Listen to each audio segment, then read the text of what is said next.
در دست ما بایبل یا انجیل است. خدا ناباورا، عیسوی ها، یهودی ها فکر میکنن که با توهین و همچنان آتش زدن و پاره کردن آیات قرآن دستان ما در پشت سر ما بسته است، ما کار کردن نمیتونیم. بلایی را امروز ما سرزی کتاب بیارم که با دیدن شما حیرت زده شوین و انگشت زیر دهن بانین. پاره کردن این کار آسان نیست. خب شما آیات قرآن پاره کنین. حالا من دیگه چیکار نه، من این کار نمیکنم. ما کتاب بایبل یا انجیل یا کتاب داروین یا تورات پاره نمیکنم. چرا؟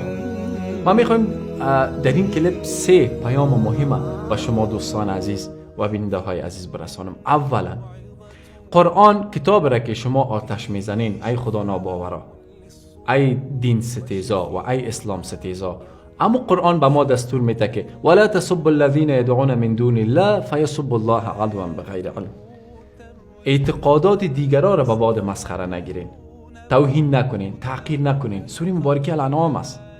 بر ما اون کتابی دستور داده است که ما حق توهین پاره کردن کتاب های غیر قرآن نداریم، چی تورات باشه، چی انجیل باشه، چی کتاب مارکس باشه، از لینین باشه و غیره و غیره باشه.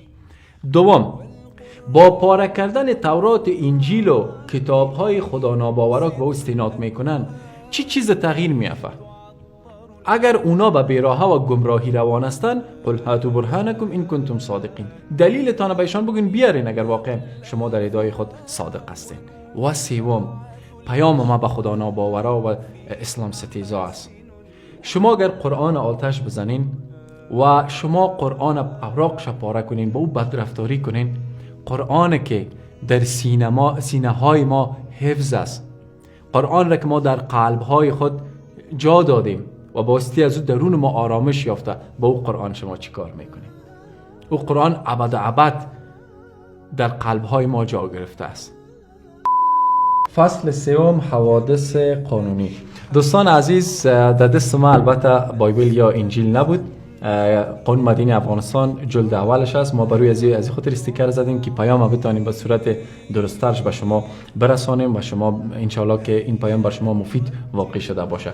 بنابراین از قانون مدنی افغانستان استفاده کردیم و برویش استیکر زدیم. این کلیپ با دوستانتان فراموشتان نشه شریک بسازین تا ای که این پیام زیبا به همگی برسه. السلام علیکم و رحمت الله و برکاته.